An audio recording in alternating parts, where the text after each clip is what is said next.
Hello everyone! Dysfunctional families creating toxic environments across lavishly decorated sets are one of my favorite things to talk about. Here is Nina Reacts to Succession Part 2.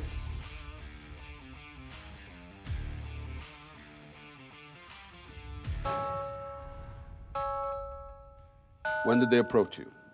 Did it take long? Or did you open your legs on the first date?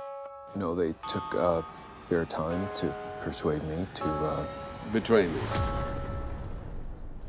yeah. Well, that's nice. Dead man walking. Hey. He's like an old beaten dog. You realize how fucked you're gonna be as soon as you're no longer any use to him, right? You look like shit, by the way. We need to stick tight. Tighter than ever now. How did he get at you? Dad sees everything. We just have to follow where he goes. I just could not get enough of that show's glamorous interiors, reflecting the lives of the upper echelon with a detail and grand taste. In my first Nina Reacts episode, I went over the perfectly executed interiors of the Roy's Manhattan townhouse. Across the show's set, you can note the type of lifestyle and the weight of the events that dictate these characters' lives and describe their background at the same time. This is why interior sets are so integral to the show. They don't necessarily move the story forward like in other shows, but they serve two essential functions. The first is they inform us about the characters without saying a word. The second is they give credibility to the story. You don't doubt the weight of the drama and the competition at this level because it is taking place in setting like that. To be rich and petty. Moving on, let's start with, as any rich New Yorker would, the Roy's Hampton summer compound. For that set, Henry Ford II's 1960s estate was chosen to serve as the set. Using a mansion with a price tag of $175 million is no biggie for the Roys, but the true magic is in how the show's set decorator created the atmosphere within it. The set decorators changed all the artwork across the space and redressed all the 5 rooms to suit the spirit of the Roys and their defined characters. For the OG's studies room, the set decorator brought in a Newell Antiques desk for the one and only Logan Roy. A desk lamp from Global Views is a great centerpiece to it, and an arterial float lamp stands out in the overall coastal space. We return to the symmetry that is noticeable in most of the show sets. It is reflected in the parallel bookcases, the twin armchairs by the desk, the reupholstered Lillian August lounge chairs, and the stunning E.F. Chapman lamps on the identical side tables. And most importantly, the uses of blues and whites across the entire set stay true to the coastal vibe of the Hamptons, keeping the set feeling natural, authentic, and reflective of its environment.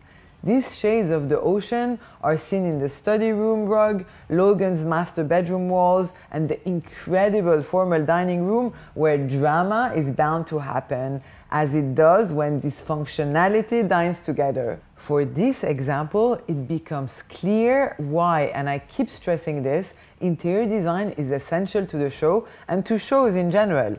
Set decorators have the capacity to envision and bring words to life.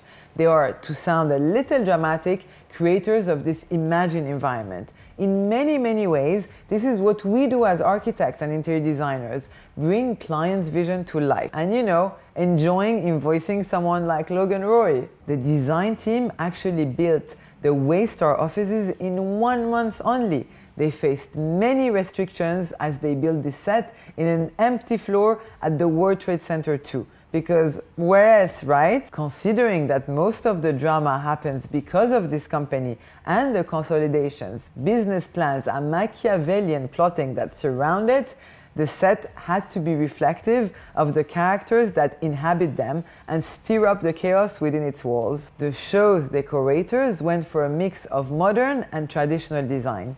This is reflected in the overall black and grays of the palette and the injection of delicate brass coffee tables, heavy wooden desks, Scottish artifacts to highlight Logan's ancestry. Long glass section that enables the viewer and the character to witness events and may hint at blurring the boundaries between them, along with some vintage pieces that add some soul to the sleek corporate headquarters. Logan's office was decked out with pieces that create a realistic image of where a man of his business prowess can manage and lead a media conglomerate.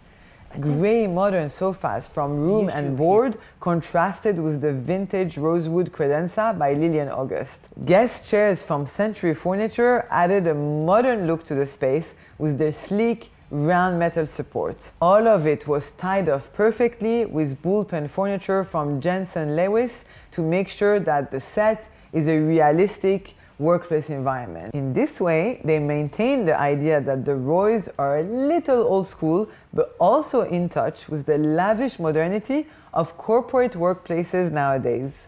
While I can sit here and talk about Succession sets for hours, the way the show is shot through close-up on the character's face removes the focus from the elaborate and impressive sets on. In a visual way, this reflects how the Roys are completely unimpressed or taken aback by the luxury that surrounds them. And now I should wrap up. Thankfully, there is more Succession to look forward to. I have no intention of stopping my fangirl reaction to it. Make sure you recommend any show or movies that you think I can react to next. If you're enjoying our videos, make sure to subscribe for more. Until then, I will be admiring some glamorous TV show setting from the comfort of my casual deep sofa.